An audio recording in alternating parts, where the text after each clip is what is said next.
All right, so hey, I'm coming here today, and I just want to, go back and, my guy Pablo stopped over today, and it sounded like some stuff was going on, and it just took me back, and I had to explain to him about bullying. Me and him was talking, and I took him back to a situation I had when my son, he was about 8, he was being bullied at school by a family that stayed around the corner. Now, I knew the kids' mothers and uncles and granddad, and because we all grew up down this neighborhood. Now, they all don't stay down, and I'm the only one left in the whole neighborhood. But last man standing, I guess. So, but at this time, this was, had to be 30 some years ago, guys. Wow, time flies. But my son, I did everything, to try to stop these kids from bullying him. I never did go around to the house and talk to the parents. I called the school, tried to talk to the teacher, the principal. They was like, "Oh, there's nothing we can do about it, this, that, and the other." And it was seven kids, all cousins and brothers and sisters, whatever. So, it was like maybe a year before I got saved. So I look at all of this. All of this was leading me to get saved, guys. But I'm calling everybody. I'm trying to stop these kids from bullying my son. So I get off work. Back then I was getting off work so late I never had time to go down to the bus stop or anything. And my son had got to the point he was scared to go to school. He didn't want to go to school. And one day, because I brought him this kid Swin, a Swin bike, red Swin, the old Swin 20 inches, because my mother brought me one and mine got stolen right away when she had me come in. That's something, my dad was something. He had me come in to eat lunch. I hadn't had the bike a good week. And I tried to put it in the back because I didn't want it to get stolen, but my dad got mad. He didn't want it in the back, so he made me put it on the side of the house. Well, you could see it from the front sidewalk. I went in there, ate real fast, come back out, and the bike was gone. So, yeah, that's something else, too. The guy, we was in our 20s. I was about 28, 29, and he told me he stole my bike out. It took everything for me not to get on that guy then. I had to contain myself because, my family had married into his family. But boy, when he told me, he thought it was going, they had to keep me up off of him. But I wanted to still get him, but I had to let it go. But anyway, bike got stolen. So, I brought my son one. You know how you try to live, like, man, mine got stolen, get my son one, even though they was riding mountain type bikes, I think back in these days. Swins, you couldn't even get them no more. So anyway, I pull out the driveway, getting ready to go somewhere. I back out, and I looked at the next house over, and the kids, 7, they got my son surrounded, and he wasn't giving up that bike, though. They was snatching on the bike, and he was holding on to it, and he was about ready to cry, and he didn't yell out for me. I would have heard him in the backyard, but he was holding on. It was 7 of them trying to get him off that bike. So I pulled out the driveway, pulled up, and I got out because I knew the kids had been bullying them. I got out and I asked my son, I said, RJ, I said, which one is the baddest one? I'm not gonna say names and stuff, and but if anybody know, they just know who the people and what's going on.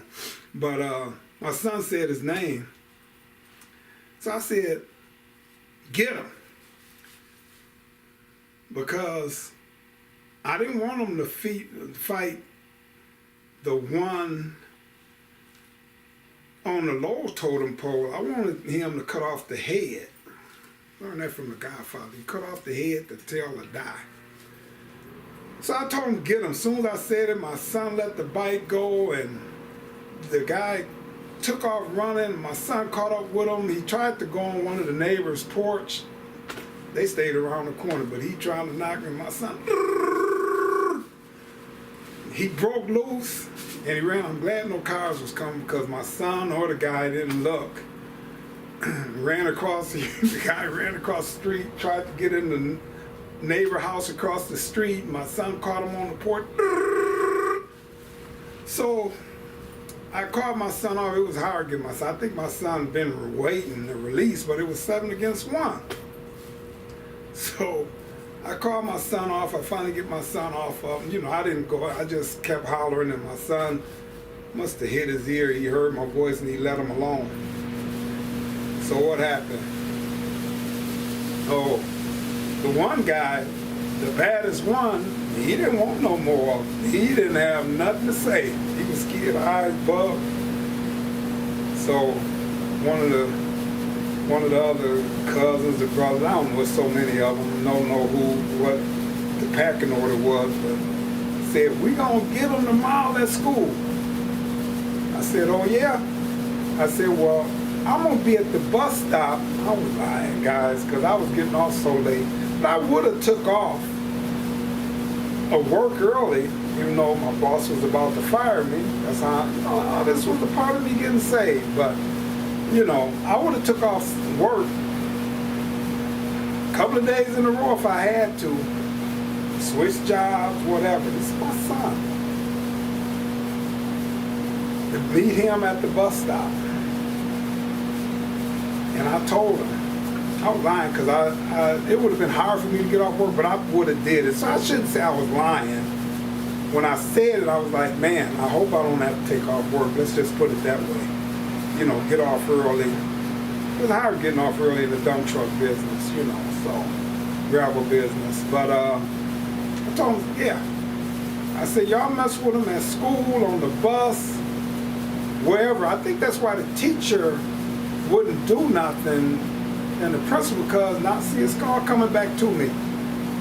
They said it wasn't happening at school. It was happening on the bus, and when he got off the bus, they was beating him up and messing with him, picking with him. And because I think I seen a scratch or something on him, and that's when he finally, he didn't tell me on his own. And so they wouldn't do nothing because it wasn't happening on school. I'm like, well, the school bus is part of the school system. You gotta call the bus company. I think I even called the bus company. They still wouldn't. So I said, wherever y'all mess with him, by the time you get off this bus, I said, he gonna fight each one of y'all that mess with him. He's gonna fight each one of y'all head up. Oh, I'm gonna tell my mama. He's gonna say, I'm gonna tell my dad. I said, oh, they know who I am. You tell them, Mr. Barkley, around the corner, I grew up with his whole family. They knew, not too many people mess with me. I'm not bad. But I ain't never messed with nobody, but I don't like getting messed with. So you tell them who they coming to see down at the bus stop. And I said, I'm gonna be there. I said, and I'm gonna make sure, whether your daddy, your mama, your grandma, whoever, each one of y'all gonna fight him head up, one at a time. You never mess with my son again. So I was telling this guy you having this problem with, act like he's you. And I know this might be bad advice now I'm saved, but I'm just, it's over some land or whatever. I'm like, take him to court. I say, don't worry about how he feels.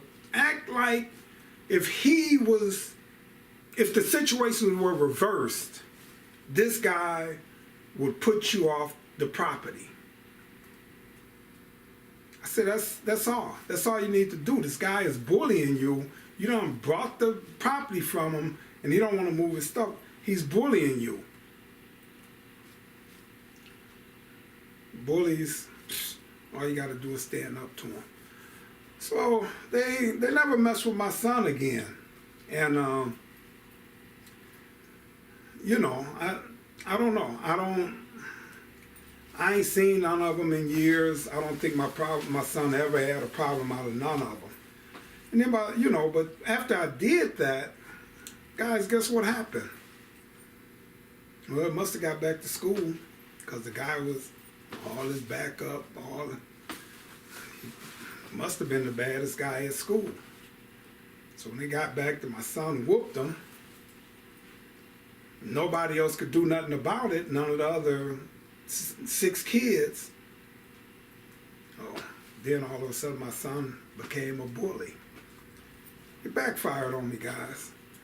I didn't want my son to be a starter, a troublemaker. See, I've never been a starter or a problem, but I sure would finish him, even if it would cost me my life.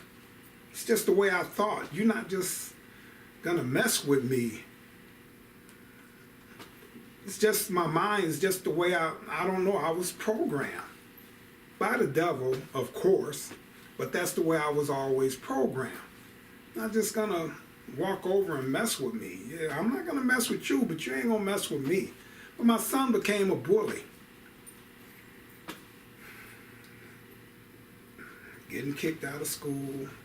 Oh, that's what led me up to getting saved. Like, I was about to lose my job because he was, you know, he became a bully. He was getting kicked out of school all the time. Now, getting in trouble. He backfired on me, guys. I didn't know how to handle that problem. But I did tell him once he made it high school, and one of my nephews, they was trying to force him into getting in the gang. I said, we had gangs, you know. They established gangs when I was about 15, 16 in the Racine area here. Some of my cousins was going to join. I talked to him. I'm like, man, y'all do what you want, but I'm not fighting nobody else's battles. Nobody ain't messing with me or you. Why we, you know, So a lot of my cousins, but then my nephews came along and they ended up getting in gangs. See, I ain't never liked that. Never, you know, I ain't knocking nobody for what they do, but me, it ain't worth me being in no gang. Taking orders from somebody that's probably ain't got no sense. Not as much sense as I got. Why you gonna follow an idiot? See a lot of that these days, though. But I told my son, I said, you go to school. I said, if anybody try to force you to be in the gang, I said, you come tell me. So I would have went to jail or died if the gangs was gonna try to force my son to be in a gang. It wasn't gonna happen. And I said, and if you join a gang and you wanna be in that gang, oh, you gotta leave here. You gotta leave here. State can take care of whoever. He was like 14, 12, 14 or something. Whenever, I don't know, whenever you get into high school, 14, 15, I don't remember. I think like 14. Like, you can't stay here, not in being no gang. It's not ready to happen. But if somebody try to force you to be in the gang, you come talk to me, and I'm gonna deal with them. I went to jail with one of those little 14-year-olds. But I would have went after the head. Cut off the head, tail will die. So if that head would have been 25, whoever the head was, I was going to figure out who it was. You take off the head and the tail is going to die. Nobody was going to force my son to be in the gang. It just wasn't going to happen. Got to realize back then, I was in my 30s. I was still in the streets to the day I got saved. People knew me. My son, a lot of people, my kids, things that I did, I was never like out there like that. But I was still in the streets until I got saved. Let me know, and I'll figure it out. Whatever it's gonna take. Just like I turned him into a bully, I was making sure I didn't turn him into a gang member. But I was saved by the time he was, when I talked to him about the gangs. And even though I was in Christ, you weren't gonna force my son to be in a gang. It just wasn't gonna happen. I repent later. But if he wanted to be in a gang, he couldn't stay with me. I love him. I love him, loved him then, love him now. Barely hear from him. Still love him though. But I just want to come in, guys. Bullies, all you do is stand up to a bully. I done tried to be bullied since I've been doing this channel.